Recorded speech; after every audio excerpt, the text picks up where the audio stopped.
मयंक भदौरिया जी को मैं मंच पर बुलाना चाहूँगी। एक बार ज़ोरदार तालियों से उनका स्वागत किया जाए। Index medical college hospital and research centre के वाइस चेयरमैन हैं मयंक भदौरिया जी।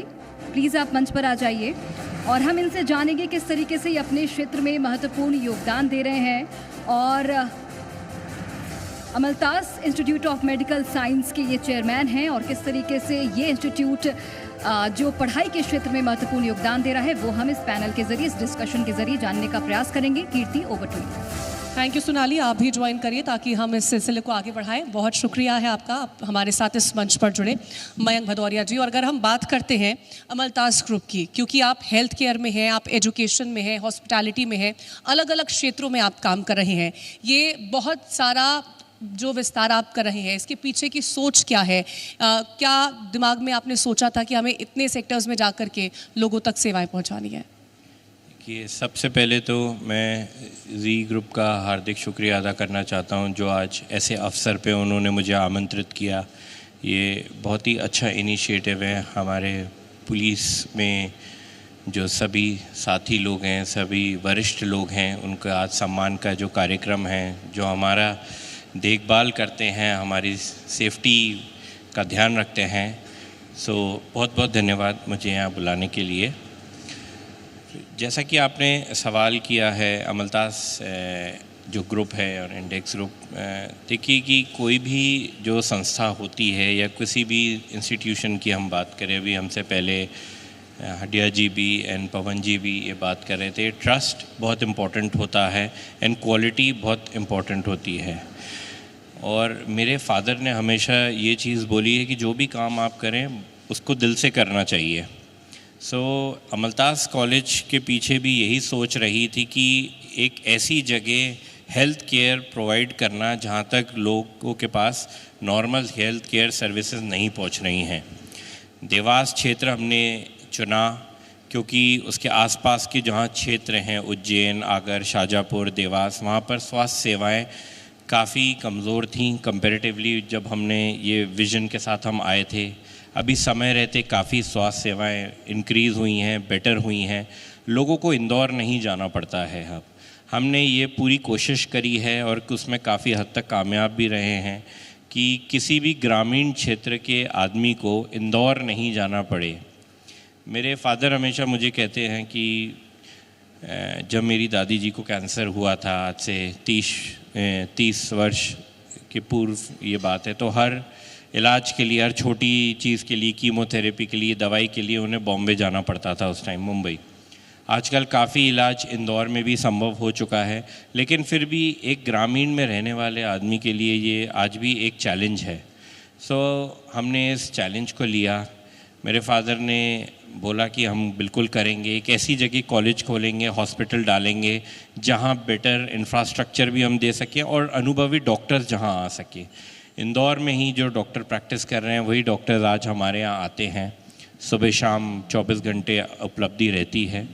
उसी विजन से हमने किया है कि हम एक क्वालिटी हेल्थ केयर प्रोवाइड करें और जो एक ऐसे सेक्शन को टारगेट करें जहाँ तक स्वास्थ्य सेवाएं पहुँचना बड़ी कठिन रहा है इतिहास में, लेकिन आज वो पहुँच रहा है।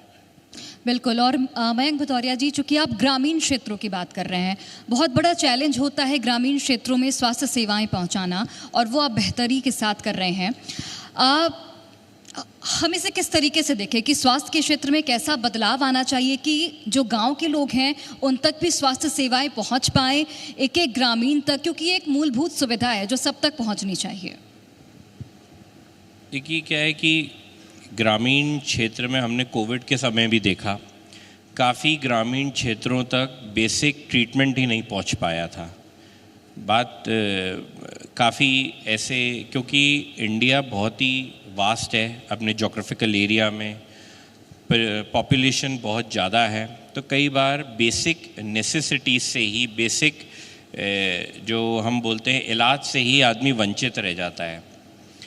जो हमारी सरकार की माननीय प्रधानमंत्री जी की जो आयुष्मान भारत की जो पहल है, उससे बहुत सारे लोगों को ये लाभ पहुंचा है कि आज काफ़ी लोग हैं जो पहले नहीं इलाज करा पाते थे, आजकल वो लोग भी आगे आ रहे हैं। आयुष्मान भारत योजना के चलते उन लोगों को ये अवेयरनेस हो रही है। आंगनवाड़ी आशा कार्यकर्ता जो जहाँ पर पदस्थ हैं, जहाँ गांव में, वो लोग को इतनी अवेयरनेस है और वो लेकर के हेल्थ सेंटर्स में आ रहे हैं। और आज जो वहाँ पर हमने अमलतास या इंडेक्स दोनों ही ग्रामीण क्षेत्र में आते हैं, वहाँ पर काफ़ी मरीज आ रहे हैं। और इंफ्रास्ट्रक्चर हो या आधुनिक मशीनरी हो, आज के ज़माने में रोबोटिक सर्जरी हो या अत्याधुनिक आईसीयूज़ हों, मॉड्यूलर ओटीज़ हों, सभी चीज़ प्रोवाइड की जा रही हैं, जिससे कि जो इलाज शहर में उपलब्ध हो सकता है वही इलाज हम अपने सेंटर्स में प्रोवाइड कर रहे हैं। सवाल इसी से जुड़ा रहेगा क्योंकि आपने टेक्नोलॉजी की बात करी और मौजूदा वक्त में हम बात करते हैं तो एआई जो है वो बहुत मदद पहुंचा रहा है, चाहे तो एजुकेशन सेक्टर हो या फिर मेडिकल सेक्टर हो। एआई का इस्तेमाल आप कैसे करने वाले हैं, किस तरह से इनको इंक्लूड कर रहे हैं, इसको लेकर के क्या है?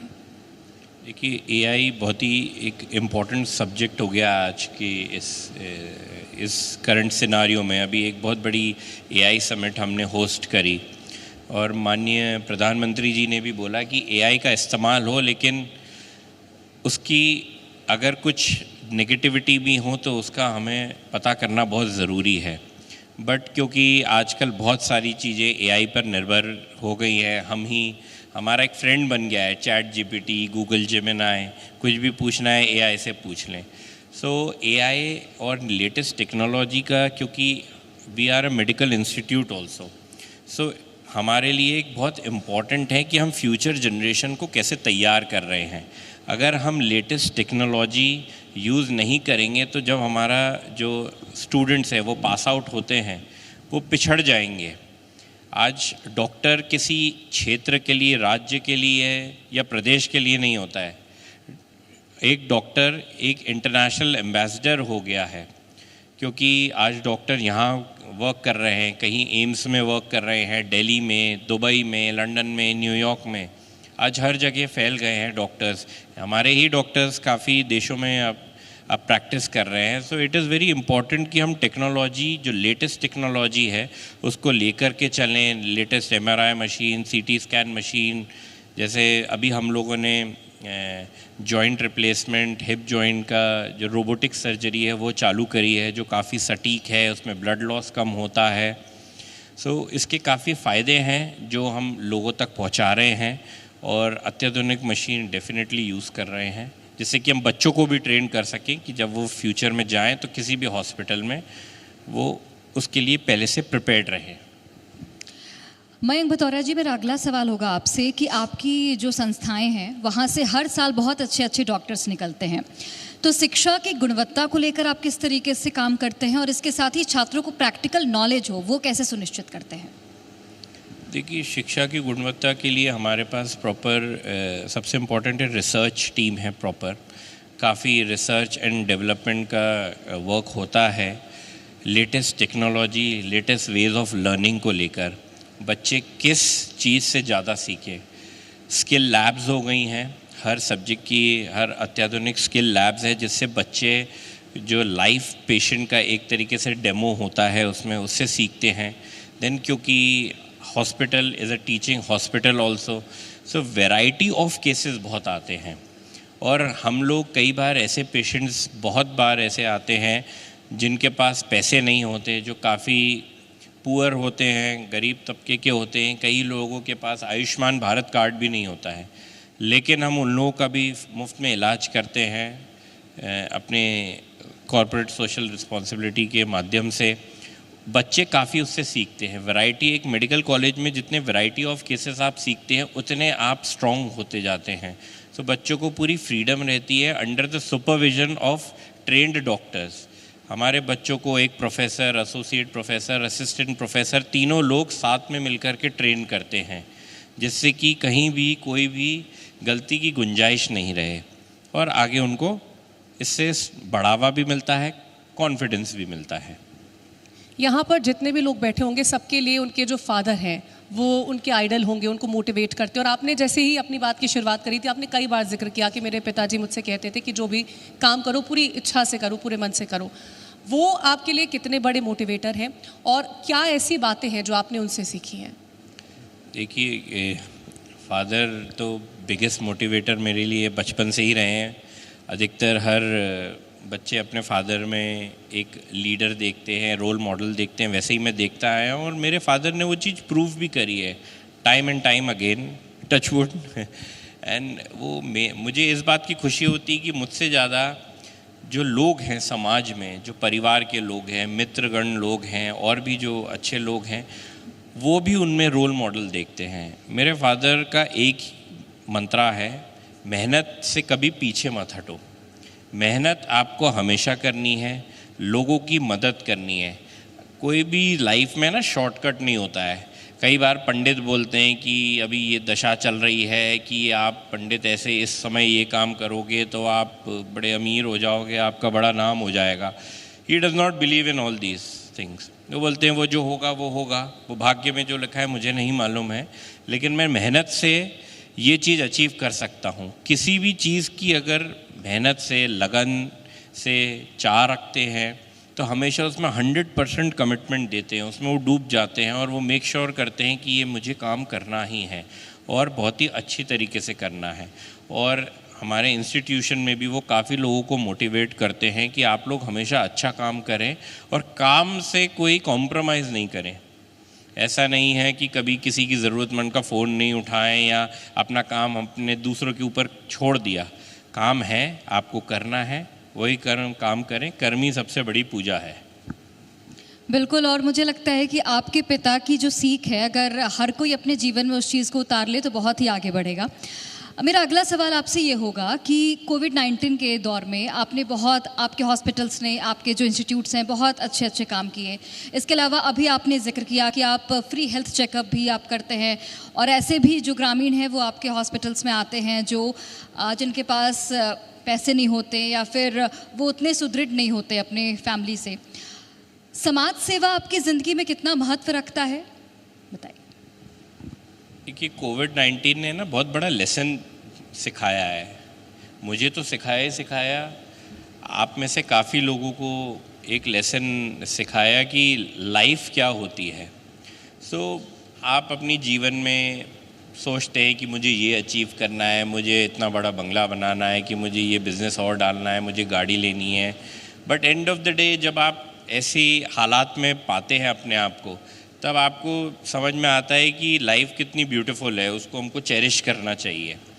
ये एक सबसे बड़ा लेसन था मेरे लिए। Covid was a blessing in disguise for me. Covid, भगवान करे कि फिर कभी ऐसी महामारी ना आए जीवन में, किसी भी लोगों को ऐसा नहीं देखना पड़े।